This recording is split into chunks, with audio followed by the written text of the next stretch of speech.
Hello students, Radhe Radhe. मेरा नाम है Archana Rohila. Welcome to my channel commerce Pathshala. आज मैं आपको इस वीडियो में बताऊंगी कि एमडी कैसे निकालते हैं, कोएफिशिएंट ऑफ एमडी कैसे निकालते हैं। अब आप ये सोचोगे मैम ने तो ये बता दिया कैसे निकालते हैं, फिर मैम दोबारा क्यों बता रही हैं। रुको एक मिनट। जो मैंने बताया है वो मैंने आपको इंडिविजुअल सीरीज में बताया है कि किस तरह उसमें हम एमडी निकालते हैं और किस तरह हम कोएफिशिएंट ऑफ एमडी निकालते हैं। अब एमडी क्या है? एमडी मतलब होता है मीन डिविएशन, मतलब माध्य विचलन या माध्य विचलन का गुणांक। दोनों को ही हम मतलब माध्य विचलन और माध्य विचलन का गुणांक कैसे निकालते हैं? डिस्क्रीट सीरीज में। अभी जो मैंने आपको बताया था, इससे पहले वाली वीडियो में जो मैंने आपको बताया है वो इंडिविजुअल सीरीज में बताया है किस तरह से निकालते हैं माध्य विचलन को और माध्य विचलन के गुणांक को। अब इस वाली वीडियो में मैं आपको बताऊंगी क्रिस सीरीज में हम किस तरीके से एमडी यानी कि माध्य विचलन और माध्य विचलन का गुणांक निकालते हैं। ओके, सो अब स्टार्ट करते हैं। यहाँ पे क्वेश्चन दे रखा है, x की वैल्यू दे रखी है और f की वैल्यू दे रखी है, फ्रीक्वेंसी दे रखी है इसकी। जो x की वैल्यू दे रखी है यहाँ पे 10, 15, 20, 30, 40 और 50 है। फ्रीक्वेंसी दे रखी है आपकी यहाँ पे 8, 12, 15, 10, 3 और 2 दे रखी है। ओके, क्योंकि आपको पता है कि जब हम एमडी निकालते हैं यानी माध्य विचलन निकालते हैं तो माध्य विचलन यानी इसमें माध्य की जरूरत पड़ेगी, मीन की जरूरत पड़ेगी। तो मीन की जरूरत पड़ेगी, इसीलिए हम सबसे पहले इसमें क्या करेंगे? मीन को निकालेंगे। ओके, सो हम यहाँ पे मीन निकालेंगे।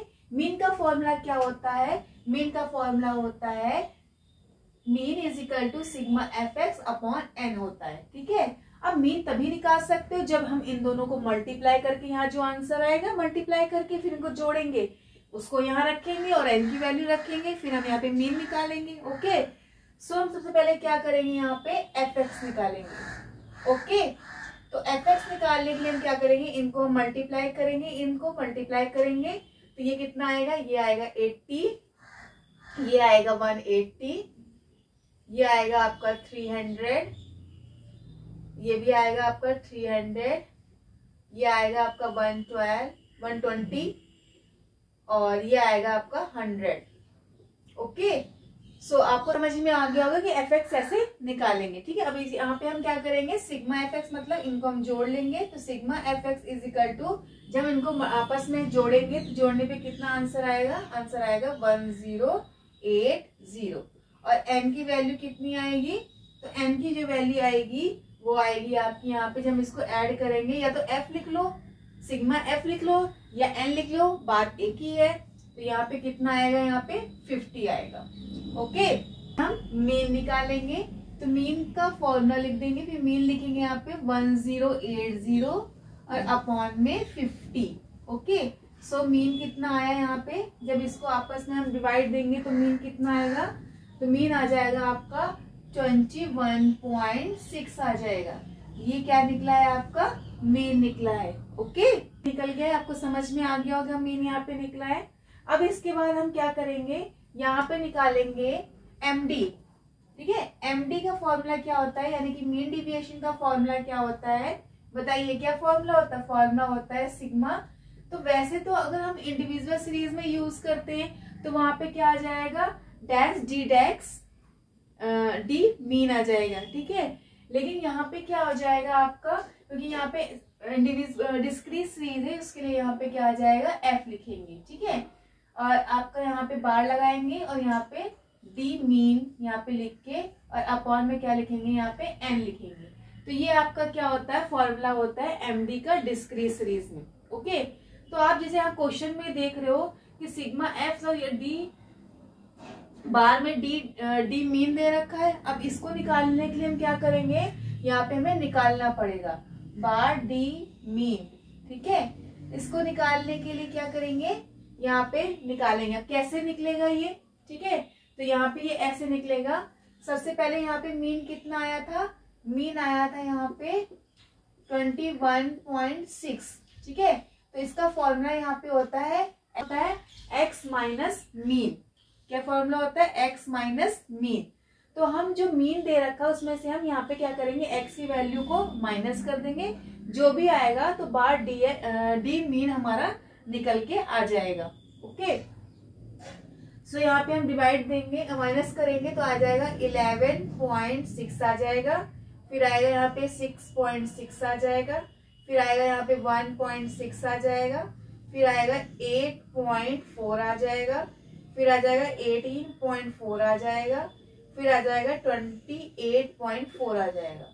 ठीक है, आपको एक बात मैंने इंडिविजुअल सीरीज जब सॉल्व कराया था क्वेश्चन, तो आपको बताया था कि जब ये हमारे बाहर लग जाता है तो इसका मतलब यहाँ पे ये होता है कि कोई संख्या अगर प्लस हो या माइनस हो उसका इस पे कोई फर्क नहीं पड़ता है, वे सभी संख्या क्या हो जाएंगी, आपस में प्लस हो जाएंगी, चाहे वो माइनस की ही क्यों ना हो, तो वो आपस में सब प्लस हो जाएंगी, यानी कोई भी किसी पे फर्क नहीं पड़ता है। ओके, अब हमने ये निकाल दिया है तो हमें क्या करेंगे, अब इसको हम f से मल्टीप्लाई कर देंगे। ठीक है, इसको हम क्या करेंगे, f से मल्टीप्लाई कर देंगे तो हमारा क्या निकल आएगा, सिग्मा f बार d मीन निकल आएगा। ओके, सो हम यहाँ पे निकालेंगे, इसको यहाँ पे निकालेंगे f बार d मीन इस तरीके से। ओके, तो इसको और इनको आपस में हम क्या करेंगे, मल्टीप्लाई कर देंगे। ठीक है, इनको आपस में क्या करेंगे, मल्टीप्लाई कर देंगे।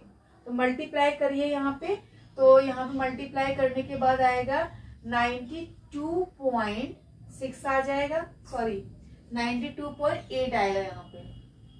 ठीक है, 92.8 आएगा, फिर आएगा यहाँ पे 79.2 आ जाएगा, फिर 24 आ जाएगा, तो हम यहाँ पे 0 लिख दे रहे हैं क्योंकि यहाँ पे संख्या यहाँ पे पॉइंट में भी है ना, तो इसलिए हमने इसे 0 लिख दिया। फिर यहाँ पे क्या करेंगे, 84 आएगा इसका आंसर। ठीक है, फिर आ जाएगा यहाँ पे 55.2 आ जाएगा, फिर आ जाएगा यहाँ पे 56.8 आ जाएगा, यहाँ पे भी हम पॉइंट करके 0 लगा देंगे। ओके, अब इनको हम, क्योंकि हमें सिग्मा निकालना है यहाँ पे, तो हम यहाँ पे सिग्मा कर देंगे, sigma F bar D mean हो जाएगा। इसको हम जब ऐड करेंगे तो ऐड ऑन करके जो आंसर आएगा वो आएगा 392.0 इसका आंसर आ जाएगा, यानी कि इसका टोटल आ जाएगा। अब कुछ नहीं करना है, बस इसमें हम क्या करेंगे, यहाँ पे हम वैल्यू पुट कर देंगे। तो वैल्यू पुट करने के बाद आएगा 392 अपॉन में कितना आ जाएगा, एन हमारा 50 था, तो इसको हम आपस में क्या करेंगे, यहाँ पे क्या करेंगे, डिवाइड करेंगे, तो आंसर आएगा 7.84। ये क्या आया हमारा, एमडी आया। एमडी क्या होता है हमारा, मीन डिविएशन होता है। ओके, आपको समझ में आ गया होगा कि एमडी कैसे निकालते हैं, यानी कि माध्य विचलन को कैसे निकालते हैं। अब मैं आपको बताऊंगी यहाँ पे कोफिशिएंट ऑफ एमडी कैसे निकालते हैं, यानी कि माध्य विचलन का गुणांक कैसे निकालते हैं। तो उसका फॉर्मूला होता है एमडी। ओके, उसका फॉर्मूला क्या होता है हमारा यहाँ पे, एमडी, और अपॉन में क्या होता है, मीन होता है।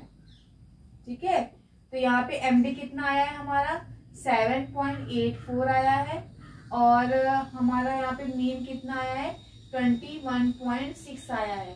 तो जब इनको सॉल्व करेंगे तो आंसर आएगा 0.363 आ जाएगा।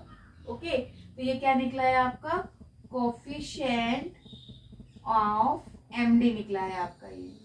ठीक है, तो आई होप कि आपको समझ में आ गया होगा कि माध्य विचलन को और माध्य विचलन के गुणांक को डिस्क्रीट सीरीज में किस प्रकार निकालते हैं। ओके, तो क्वेश्चन जो है यहाँ पे होमवर्क के लिए दे रही हूँ ताकि आप इस क्वेश्चन की प्रैक्टिस करिए और मीन डिविएशन को और कोफिशिएंट ऑफ मीन डिविएशन उसे निकालिए ताकि आप अपने कॉन्सेप्ट को और अच्छे से क्लियर कर सके। अगर इस क्वेश्चन को निकालने में कोई प्रॉब्लम होगी तो आप मुझे कमेंट में बताइएगा, मैं इसको सॉल्व करा दूंगी। ओके, और अगर आपका ये आंसर निकल के आ जाएगा तो आप मुझे कमेंट में बताइएगा कि इसका आंसर क्या आया है निकल के। ओके, सो यहाँ पे क्वेश्चन है आपका, ये साइज दे रखा है, इसकी फ्रीक्वेंसी दे रखी है। साइज है 20, 25, 30, 35, 40, 45 और 50 है। फ्रीक्वेंसी दे रखी है 7, 12, 14, 19, 10, 8 और 3 दे रखा है। ये आपका डिस्क्रीट सीरीज है। इससे आप क्या करिएगा, मीन डिविएशन निकालिएगा, कोफिशिएंट ऑफ मीन डिविएशन निकालिएगा। ओके, सो अगर मेरी वीडियो आपको अच्छी लगी हो तो आप मेरी इस वीडियो को लाइक करिए और शेयर करिए और मेरे इस चैनल को सब्सक्राइब करिए। Thank you. राधे राधे।